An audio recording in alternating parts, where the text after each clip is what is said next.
Okay, day 2. Are you ready?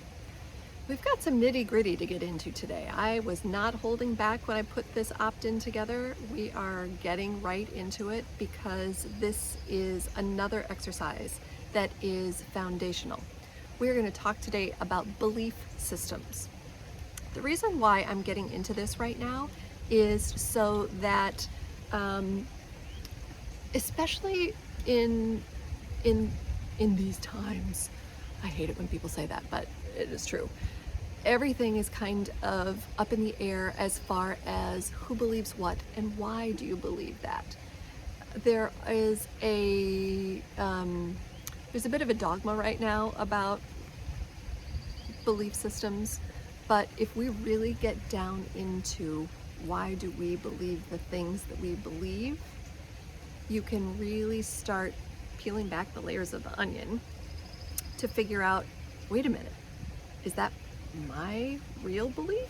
Or is that something that has been put upon me? So this can go back to, you've heard people talking about inner child work. We're not necessarily going to be doing inner child work, but you can delve into this deeper as far as you want to go. And I'm happy to do more work with you if you would like to. But this goes back to with our lineage, from ancestors about, my great grandmother believed it this way or did it this way, and so my grandmother did it this way, and so my mother did it this way, and so that's the way I do this, or that's what I believe, kind of thing. It also comes from religion. It comes from school. It comes from what we see in society, whether it be from the news or from our social media, whatever. It can also come from our inner circle of friends. We tend to get wrapped up in kind of a group think. Many people do. I'm not saying that you do, but many people do. So this is an activity that I want you to do once again for yourself first, so that you can understand what are some of the things that I believe that maybe I should question. Maybe I should do my own research. Maybe I should make sure that I have formulated my own opinions. Or as you're doing the research, you may say, oh, I didn't really know about that. Well, that kind of sheds a new light on things. And it could be as simple as there may be a belief that your child has to have straight A's in school because your parents said that you had to have straight A's in school, because their parents said that they had to have straight A's in school. Well, really, what does straight A's in school get you? Okay, maybe it gets you into a good college. Maybe it gets you into a good job. And that is all excellent, and I wish nothing but the best for you and for your children, or for your children, because presumably you're through school or in the middle of school. You're at least done through with secondary school. But is that really important when it comes down to the rest of your life? Or my kid has to be the best in sports, or my house has to look immaculate. Really? Does it? In the grand scheme of things, if something slips one day, it's not really the end of the world. So that's what I mean by looking at belief systems. So you're going to do that for yourself, and then you're going to do that with your kids. And that is where the rubber meets the road. That is where it's going to get really interesting.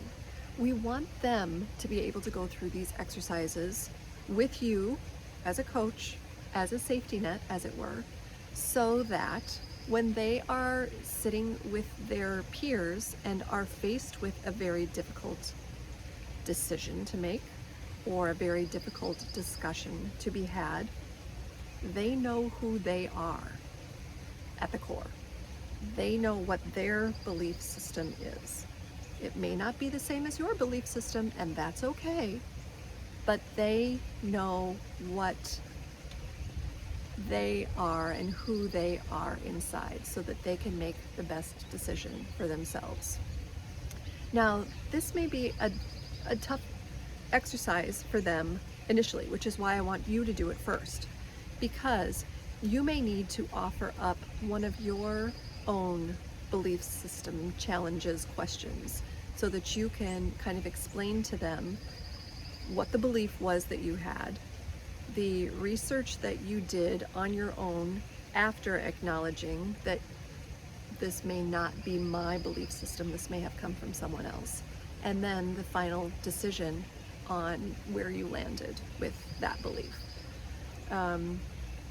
It may sound more complicated than it is. Actually, it does take some time. And this is one of those exercises that is not necessarily a dinner time conversation, or not necessarily, at the end of the day before wrapping things up for the day, because there is some thought process that needs to go on. This could be one of those things where maybe while you're doing dishes, you throw it out and start talking about it.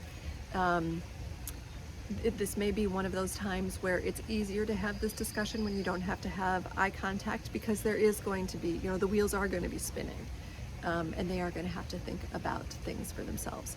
And it could be something that you do over a few days. Plant the seed, let them ruminate on things, let them do their own research, and then come back and say, so what did you end up with? What do you think about that?